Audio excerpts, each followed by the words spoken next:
আলাইকুম, সুমাইমা চ্যানেল থেকে আপনাদের সবাইকে স্বাগতম। আজকে থাকছে হোমমেড মেয়োনিজ।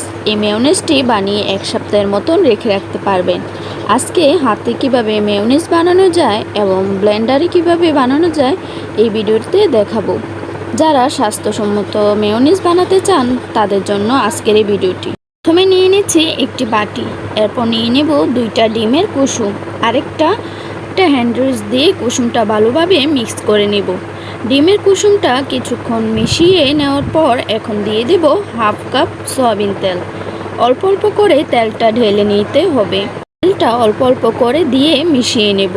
তেলটা একেবারে দেওয়া যাবে না, অল্প অল্প করে দিতে হবে এবং নাড়তে হবে। তাহলে একটা সময়ে মেয়োনিজের মিশ্রণটা ঘন হয়ে আসবে। অবশ্যই জোরে জোরে নাড়তে হবে। এভাবে করে বেশ কিছুক্ষণ হ্যান্ড রাইস দিয়ে নেড়েচেড়ে মিশিয়ে নিয়েছি। আর এখন মেয়োনিজের মিশ্রণটা ঘন হয়ে আসছে। ঠিক এই সময়ে আমি বাকি উপকরণগুলো মিশিয়ে নিব।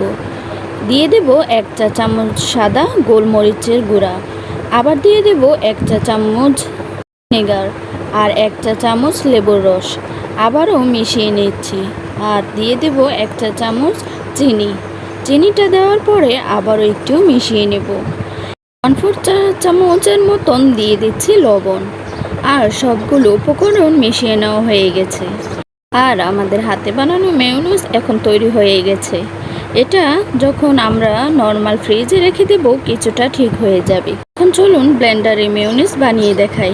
একটা ডিম নিয়ে নিচ্ছি ব্লেন্ডারের জগে, তারপর দিয়ে দিচ্ছি 4 চা চামচ সাদা গুঁড়া মরিচে আর স্বাদ মতন লবণ। দিয়ে দিচ্ছি 1 টেবিল চামচ চিনি, আবার 1 চা চামচ দিয়ে দিচ্ছি সাদা ভিনেগার আর হাফ কাপ তেল দিয়ে দেব। আর ভালো করে ব্লেন্ডার করে নেব 30 সেকেন্ডের মতন। 30 সেকেন্ড হয়ে গেলে ব্লেন্ডারে ঢাকনাটা খুলে তারপর আমরা বাকিটা তেল দিয়ে দেব। তেল দিয়ে মিক্স করে বাকিটা তেল দিয়ে দেব। সবটা তেল একেবারে দেওয়া যাবে না, তাহলে মেয়োনিজটি ভালো হবে না। তো আবারও 30 সেকেন্ড করে ব্লেন্ডার করে নিচ্ছি। আর 1 মিনিটে ব্লেন্ডারে মেয়োনিজটি বানানো হয়ে যায়। এখন ব্লেন্ডারে ঢাকনাটা খুলে দেখিয়ে দিচ্ছি ব্লেন্ডারে বানানো মেয়োনিজটা। ব্লেন্ডারে বানানো মেয়োনিজটা অনেক বেশি ঠিক হয়েছে। এখন আপনি চাইলে হাতেও বানাতে পারেন, আর ব্লেন্ডারেও বানাতে পারবেন, যেভাবে আপনার ভালো লাগে। এখন এই হোমমেড মেয়োনিজটা 1 সপ্তাহের মতন রাখতে পারবেন।